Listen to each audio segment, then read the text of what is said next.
$6 billion. Let that number sink in for a second.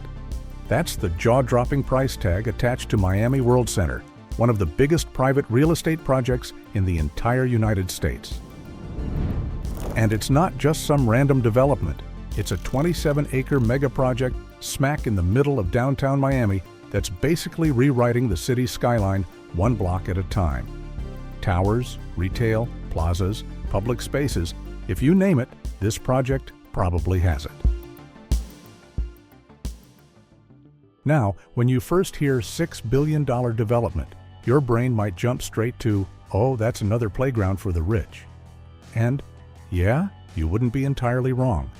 But this story isn't just about shiny condos and rooftop pools. It's about ambition, drama, some major construction setbacks, and a battle over what Miami's future is going to look like. So let's rewind to where this all started. Back in March of 2003, developer Art Falcone scooped up a tiny 1-acre site in an area of Miami that was basically forgotten. We're talking empty lot, parking spaces, warehouses. Meanwhile, nearby districts like Brickell were booming, with towers going up left and right. But Falcone wasn't looking at what the area was. He was imagining what it could be. His idea? Build a true walkable, transit-connected core for Miami, something the city really didn't have at the time. Think about that for a second. Miami is often thought of as this glamorous international city, but compared to other global hubs, New York, London, even Chicago, it's kind of behind when it comes to dense, walkable downtown neighborhoods.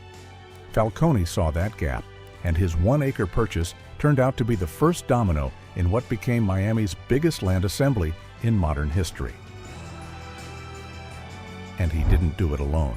In 2006, another developer with Miami ties joined forces with him.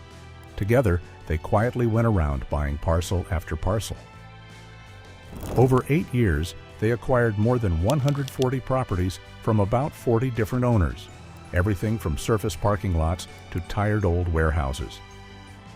By the time the dust settled, they had stitched together 27 acres of prime downtown land. Imagine playing Monopoly, but instead of paper money and little green houses, you're spending hundreds of millions assembling land for one massive vision. In 2011, the Los Angeles-based CIM Group jumped in to provide financing and help co-develop the project. By 2014, Miami gave the green light for the master plan, and construction officially began. That's when things really started to take shape. The first major tower to rise was Paramount Miami Worldcenter, a 700-foot-tall condo building.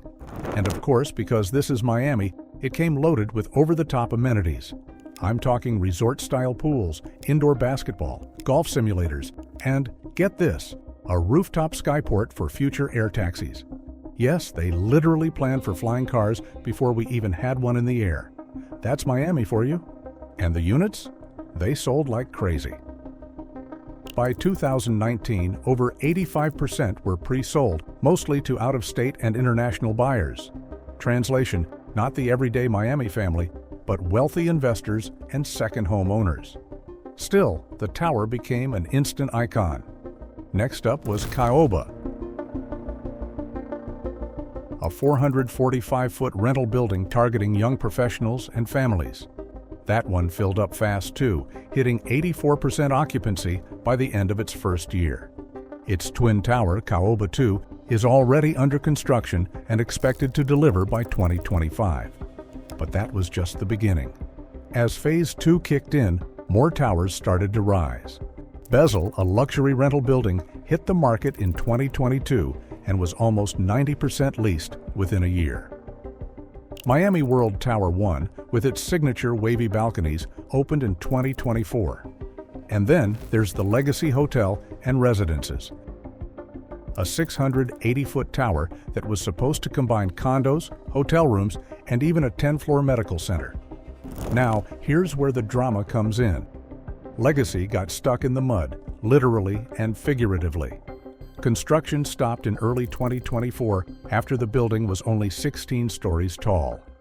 Why? Because someone botched the installation of major systems like plumbing and electrical. And when mistakes like that happen in a skyscraper, it's not just, oops, we'll fix it in a week. It's catastrophic. On top of that, the financing fell apart. One lender cut off funding, another stepped in, and then foreclosure hit in 2025. So now, what was supposed to be one of the centerpiece towers of Miami Worldcenter is basically a half-built husk wrapped in lawsuits. And yet, despite that hiccup, the project officially celebrated its grand opening in May 2025. That event marked the debut of its retail, dining, and public spaces. Think 300,000 square feet of open-air shopping and another 100,000 square feet of plazas and public realm space. We're talking flagship stores like Apple, Bloomingdale's Outlet, Macy's, Lucid Motors. You get the idea. It's trying to be a downtown destination as much as a residential hub. But here's the big question. Who is all this really for? At full build-out, Miami Worldcenter will add around 11,000 new housing units. On paper, that sounds like a huge win in a city struggling with a housing crunch. But let's put it in perspective. According to the 2020 census, the entire city of Miami only had about 212,000 housing units. So yeah, this project alone is increasing the city's housing stock by over 5%. That's insane for a single development. The problem? Most of these units aren't aimed at everyday Miamians. They're luxury condos, high-end rentals, and short-term visitor accommodations. It's housing, sure, but not the kind that middle-class families can afford. And if you followed Miami's real estate market, you know that new luxury developments tend to drive prices up in surrounding neighborhoods, not down. So while Miami Worldcenter adds supply, it may actually worsen affordability for locals. And that raises another question. Can a city really call itself successful if its core is built more for visitors and investors than residents? Miami's been struggling with that identity for decades. On one hand, it's this glamorous global destination with an economy heavily tied to tourism, finance, and international money. On the other, it's a city with deep working-class communities being squeezed out by skyrocketing costs.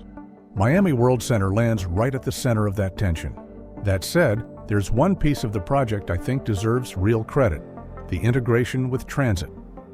Unlike so many mega developments across the U.S. that pretend cars are the only way people move, Miami Worldcenter is actually plugged into the city's transit network. The Brightline station is just a block away, connecting Miami directly to Fort Lauderdale, West Palm Beach, and now Orlando. That's huge. Plus, the Metromover's OmniLoop stops right at the development, tying it into the rest of downtown. In a country where walkable, transit-oriented development is rare, Miami Worldcenter is doing something important. Of course, not everyone is thrilled about it. Way back in 2014, Miami's own Urban Development Review Board had members calling the project a monumental mistake. Their biggest gripe? That the design, full of superblocks and internal promenades, would actually isolate it from the surrounding street grid. Critics feared it would feel like a self-contained bubble rather than a true part of downtown. And honestly, you can still see both sides today. The glossy renderings show open plazas and bustling sidewalks, but the reality of luxury-focused development is that it often feels more exclusive than inclusive. And then there's the financial drama. When you're dealing with a $6 billion mega project involving dozens of different developers, banks, and investors, there's bound to be tension. The stalled Legacy Tower isn't the only case of friction, but it's definitely the most visible. For now, the half-built tower is frozen in limbo, caught between foreclosure battles and contractor liens. And it's anyone's guess when or if it'll get back on track. Still, zoom out for a second. Miami Worldcenter is taking what was once 10 underused city blocks and transforming them into a dense, walkable, mixed-use district. Whether you love it or hate it, that's a big deal. It's not every day that a U.S. city gets an entirely new core. So here's where I throw it to you. Is Miami Worldcenter the bold vision the city needs, or is it just another luxury playground that leaves regular Miamians behind? Do you see this as progress or as another chapter in Miami's affordability crisis? Drop your thoughts in the comments. I really want to hear where you stand on this one. And if you've enjoyed this deep dive into Miami's $6 billion mega project, make sure you hit that like button and subscribe. We're building America one story at a time, and your support helps this channel grow. Because whether you're hyped about air taxi skyports, curious about who's really going to live in all these new towers, or just fascinated by how cities evolve, this project is going to be one of the most talked about urban transformations of the decade. And trust me, we're only at the beginning of the story.